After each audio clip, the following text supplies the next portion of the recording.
students, I am Krishna Kanjani from LJ Institute of Engineering and Technology. Welcome to the online lecture series on kinematics and theory of machine. In today's session, we will solve one numerical about gear train.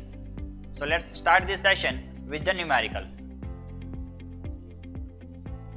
Now, in this numerical, they have given that in a reverted epicyclic gear train. Okay, so first of all, be careful that this numerical is based on reverted epicyclic gear train. The arm carries two gears, that is gear B and gear C, and a compound gear DE. Okay, so in this mechanism we will be having four gears. Okay, so that is an arm first, so arm A.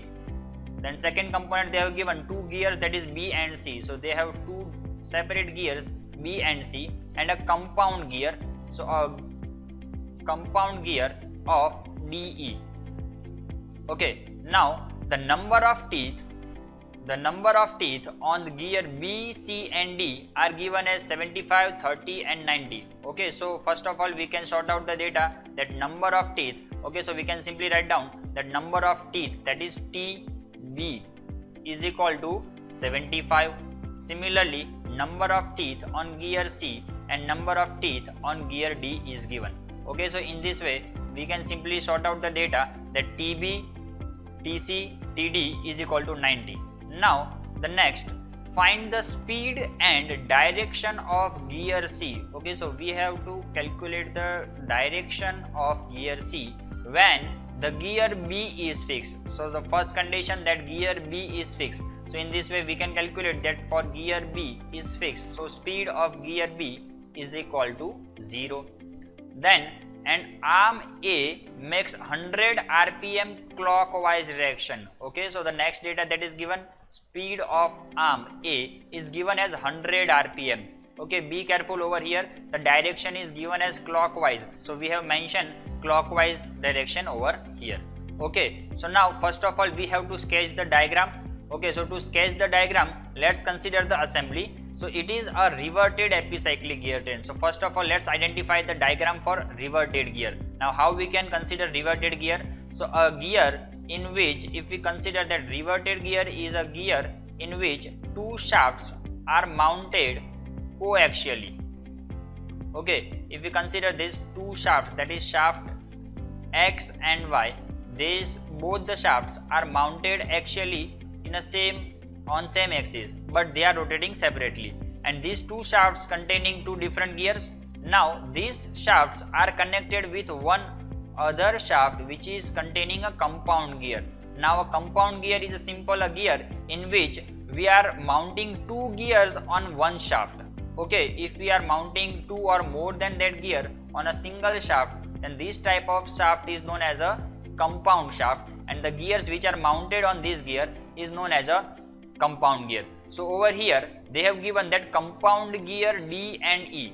Okay, so we have to sketch two gears, that is D and gear E. So let's consider this one is your gear D and this one is your gear E. Okay, so now we can simply sketch this diagram in this way. Now other two gears, that is gear B and gear C. Okay, so let's consider this one as your gear B, which is connected with this larger gear, and this one is your gear C, which is connected with the smaller gear. Now the size of this gear is depending upon number of teeth. Okay, so over here you can consider that number of teeth of gear B is 75. Okay, so if we consider this one as gear B, then in that case you can simply identify that number of teeth is given as 75. Similarly, number of teeth on gear C is given 30, so we can simply identify that gear C will be smaller and the gear B will be larger. Now second thing, now which gear matches with the other gear? So over here they have given that in data you can identify the gear B matches with the gear E. Okay, so over here we have to identify that if we consider this one as gear B, then it is matching with gear E, and the gear C matches with the gear D. Okay, so gear C will be matching with the gear D. Okay, so this will be your diagram, and this is your top view. So with the help of this top view, you can sketch front view of your reverted gear train. Now how we can consider the front view? So over here you can simply consider in this way the larger size gear, which is your gear B, as we have sketched in this diagram. So similarly you can draw larger gear B. Now this gear B is connected with gear E, which is of smaller size. Okay, so you can simply identify that if you consider this one as gear B, then in that case your gear B is matching with gear E. Okay, you have to observe these blue circles properly. Okay, so this diagram is very important. With the help of this diagram you will be able to identify the meshing of different gears. Okay, now first you will sketch this pair. Okay, as you will observe from this front view, you can simply sketch in this way. So let's consider this one is your gear B and this gear B is matching with your gear E. So you have to simply identify in this way. Now the remaining two gears are behind this gear. Okay, so now this gear is smaller and the gear D is larger. So you can sketch the whole gear D around it. Okay, so you can simply sketch like this, that gear D will be sketched like this. Okay, and after sketching this gear D, it is meshing with gear C and this is meshing in such a way. So you have to consider the smaller gear which is defining your gear C. Okay, so in this way we can sketch these four gears and these four gears are connected with the arm A. Okay, so you have to connect these two axes of shafts with the help of this arm. So we can simply sketch that this assembly is connected with one arm, and as the arm will be rotating, the whole assembly will be rotating around one another. Okay, so in this way we can sketch the assembly of reverted epicyclic gear train. To solve this numerical, we have to draw one table which is showing individual components of this system. Okay, so let's start with the table. So in this table we have to mainly plot two columns. First column which is containing the condition of motion, and the second one is indicating the RPM, or we can say the speed of each and every element over here. Okay, so we have to make list of the elements over here. So in previous session we have learned that in each and every numerical of epicyclic gear train we will always consider the arm as your first component. Okay, so your first component will be your arm. Now in this assembly you can observe, so there are mainly four gears, but if you consider these four gears, so from these four, these two is known as a compound gear. Okay, now compound gears means they are mounted on a same shaft, so the speed of both the gears will be same. Okay, over here you have to remember this thing, RPM of gear D and gear E both will be same. Okay, so now in that case let's consider first compound gear DE over here. Now you can consider any of these. If you consider this diagram, then E is connected with your gear B. So you have to mention first gear B, then we can mention the gear C. Okay, now let's put the first condition, that in that condition we will consider that an arm is fixed. Okay, now this condition is also fixed in each and every numerical. If you remember that in previous session we have learned that for epicyclic gear train, first of all we have to consider that your arm is fixed, because whenever you will fix the arm, in that case your assembly will be a simple type of gear train, and you can use the equations of compound and simple gear train over there. Okay, so let's consider your arm is fixed and we are giving first input as a compound gear D with +1 revolution, that is RPM in anti-clockwise direction. Okay, so if you consider anti-clockwise as a plus symbol, then you can mention over here the +1, that is compound gear's speed. Okay, now for the speed of gear B, so you can consider this diagram.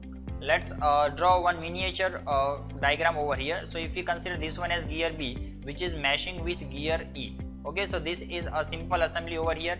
From this diagram you can refer that your gear B is meshing with gear E.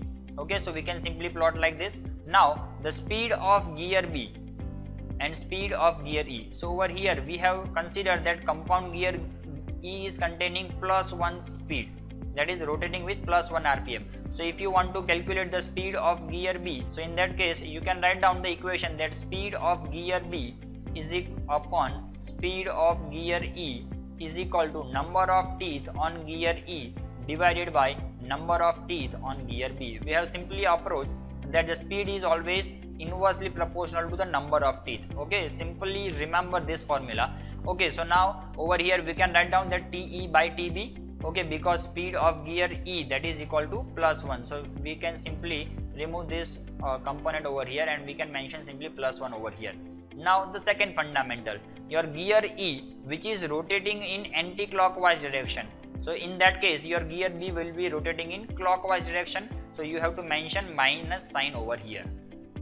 Okay, so your final equation will become minus TE by TB. Now the second system, now gear E is meshing with gear B, similarly your gear D is meshing with gear C. Okay, so we can plot the same type of diagram over here. So if we sketch the diagram for the second assembly, so in that case we can consider that gear D is your larger gear, and this larger gear is meshing with one smaller gear which is gear C.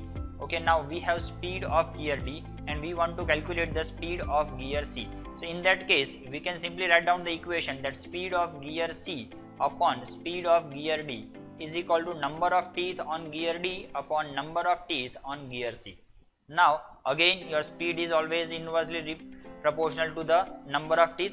Okay, so now over here if you want to consider the speed of gear C, so in that case your RPM of gear D will be multiplied over here, and which is considered as a +1 over here. Okay, so your final equation will be TD by TC into 1. Now again if you consider that your speed of gear C, now gear D, let's consider the direction over here. So if you remember, if you refer the diagram, then your gear D is rotating with anti-clockwise rotation. So in that case your gear C will be rotating in clockwise direction, so that's why you have to consider minus sign over here.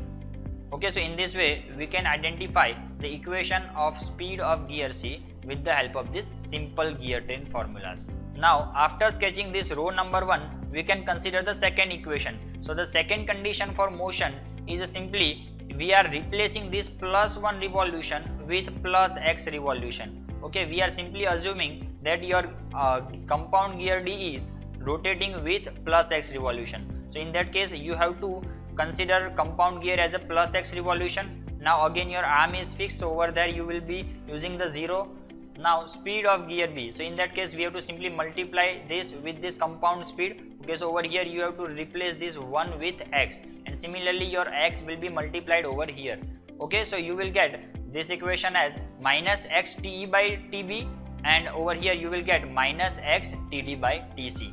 Now the third condition, we have to add +y revolution in each and every component. So over here we have to simply consider that +y, addition of +y revolution in all the components. So your final equation will become the addition of row 2 and row 3.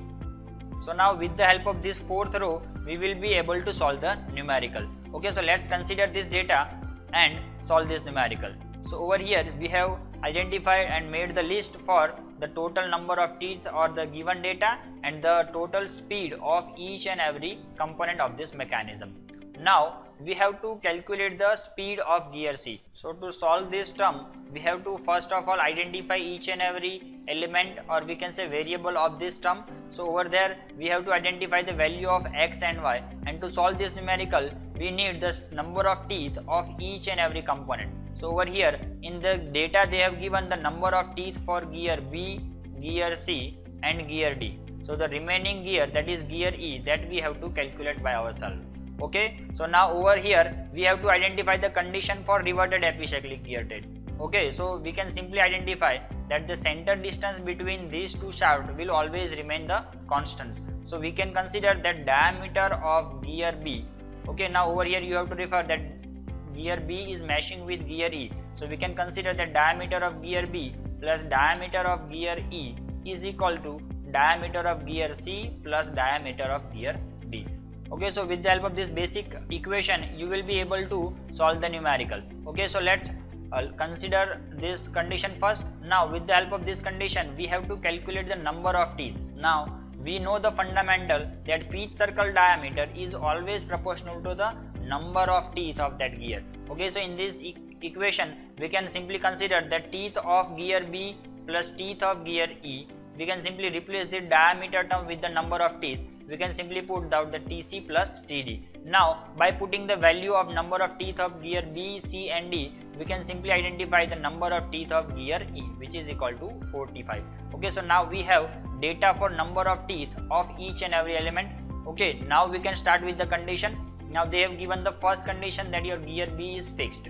Okay, so with the help of this condition we can solve this next condition. Let's consider that gear B is fixed. So in that case, for the case of gear B over here, okay, so the speed of gear B they have mentioned, so we can use this data. So over here we can consider that speed of gear B, that is y minus x te by tb, which is equal to 0, because your speed of gear B is given as a 0.